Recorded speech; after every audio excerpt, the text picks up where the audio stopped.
Snow Crash, Chapter 59. He flips open the big suitcase. The screen is still on, showing him a flat desktop display with a menu bar at the top. He uses the trackball to pull down a menu. Help. Getting ready. Firing reason. Tactical tips. Maintenance. Resupply. Troubleshooting. Miscellaneous.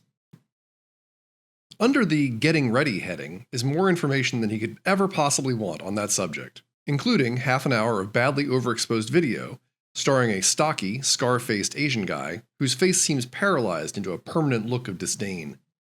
He puts on his clothes. He limbers up with special stretching exercises. He opens up reason. He checks the barrels for damage or dirt. Hero fast-forwards through all of this. Finally, the stocky Asian man puts on the gun. Now, Fisheye wasn't really using reason the right way. It comes with its own mount that straps to your body so that you can soak up the recoil with your pelvis, taking the force right in your body's center of gravity. The mount has shock absorbers and miniature hydraulic goodies to compensate for the weight and the recoil. If you put all this stuff on the right way, the gun's a lot easier to use accurately. And if you're goggled into a computer, it'll superimpose a handy crosshairs over whatever the gun's aimed at. Your information, sir, the librarian says. Are you smart enough to tie that information into "you are here"? Hero says. I'll see what I can do, sir. The formats appear to be reconcilable. Sir? Yeah? These blueprints are several years old. Since they were made, the Enterprise has been purchased by a private owner. Right, who may have made some changes. Gotcha. Hero's back in reality. He finds an open boulevard of water that leads inward to the core. It has a sort of pedestrian catwalk running along one side of it, pieced together haphazardly, a seemingly endless procession of gangplanks, pontoons, logs, abandoned skiffs, aluminum canoes, oil drums. Anywhere else in the world, it would be an obstacle course. Here in the fifth world, it's a superhighway. Hero takes the boat straight down the middle, not very fast. If he runs into something, the boat might flip. Reason will sink, and Hero's strapped onto reason. Flipping into gargoyle mode, he can clearly make out a sparse picket line of hemispherical domes running along the edge of the Enterprise's flight deck. The radar gear thoughtfully identifies these, on screen, as the radar antennas of Phalanx anti-missile guns. Underneath each dome, a multi-barreled gun protrudes. He slows to a near stop and waves the barrel of reason back and forth for a while until a crosshair whips across his field of vision. That's the aiming point. He gets it settled down in the middle, right on one of those Phalanx guns, and jerks the trigger for half a second. The big dome turns into a fountain of jagged, flaky debris. Underneath it, the gun barrels are still visible, speckled with a few red marks. Hero lowers the crosshairs a tad and fires another 50-round burst that cuts the gun loose from its mount. Then, its ammunition belt starts to burst sporadically, and Hero has to look away. He looks at the next Phalanx gun and finds himself staring straight down its barrels. That's so scary, he jerks the trigger involuntarily and fires a long burst that appears to do nothing at all. Then his view is obscured by something close up. The recoil has pushed him back behind a decrepit yacht tied up along the side of the channel. He knows what's going to happen next. The steam makes him easy to find, so he whips out of there. A second later, the yacht gets simply forced under the water by a burst from the big gun.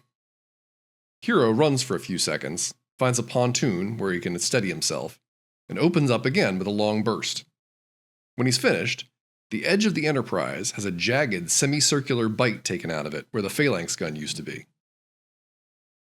He takes to the main channel again, and follows it inward until it terminates beneath one of the core ships, a container ship converted into a high-rise apartment complex.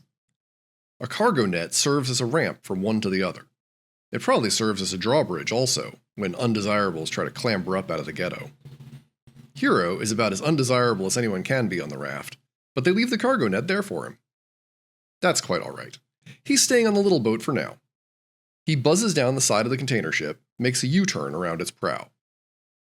The next vessel is a big oil tanker, mostly empty and riding high in the water. Looking up the sheer steel canyon separating the two ships, he sees no handy cargo nets stretched between them. They don't want thieves or terrorists to come up onto the tanker and drill for oil. The next ship is the Enterprise. The two giant vessels, the tanker and the aircraft carrier, ride parallel, anywhere from 10 to 50 feet apart, joined by a number of gigantic cables and held apart by huge airbags, like they squished a few blimps between them to keep them from rubbing together. The heavy cables aren't just lashed from one ship to another. They've done something clever with weights and pulleys, he suspects, to allow for some slack when rough seas pull the ships opposite ways. Hero rides his own little airbag in between them. This gray steel tunnel is quiet and isolated compared to the raft. Except for him, no one has any reason to be here. For a minute, he just wants to sit there and relax. Which is not too likely when you think about it. "You are here," he says. His view of the Enterprise's hull, a gently curved expanse of gray steel, turns into a three-dimensional wireframe drawing, showing him all the guts of the ship on the other side. Down here, along the waterline, the Enterprise has a belt of thick anti-torpedo armor. It's not too promising. Farther up, the armor is thinner, and there's good stuff on the other side of it, actual rooms instead of fuel tanks or ammunition holds. Hero chooses a room marked Wardroom and opens fire. The hull of the Enterprise is surprisingly tough. Reason doesn't just blow a crater straight through, it takes a few moments for the burst to penetrate. And then, all it does is make a hole, about 6 inches across. The recoil pushed Hero back against the rusted hull of the oil tanker. Well, he can't take the gun with him anyway. He holds the trigger down and just tries to keep it aimed in a consistent direction until all the ammunition is gone. Then he unstraps it from his body and dumps the whole thing overboard. It'll go to the bottom and mark its position with a column of steam. Later, Mr. Lee's Greater Hong Kong can dispatch one of its environmental direct action posses to pick it up. Then, they can haul Hero before the Tribunal of Environmental Crimes if they want to. Right now, he doesn't care. It takes half a dozen tries to secure the grappling hook in the jagged hole, 20 feet above the waterline. As he's wriggling through the hole, his coverall makes popping and hissing noises as the hot, sharp metal melts and tears through the synthetic material. He ends up leaving scraps of it behind, welded to the hull. He's got a few first and second degree burns on the parts of his skin that are now exposed, but they don't really hurt yet. That's how wound up he is. Later, they'll hurt. The soles of his shoes melt and sizzle as he treads on glowing hunks of shrapnel. The room is rather smoky, but aircraft carriers are nothing if not fire conscious, and not too much in this place is flammable. Hero just walks through the smoke to the door, which has been carved into a steel doily by Reason. He kicks it out of its frame and enters a place that, in the blueprints, is simply marked Passageway. Then, because this seems as good a time as any, he draws his katana.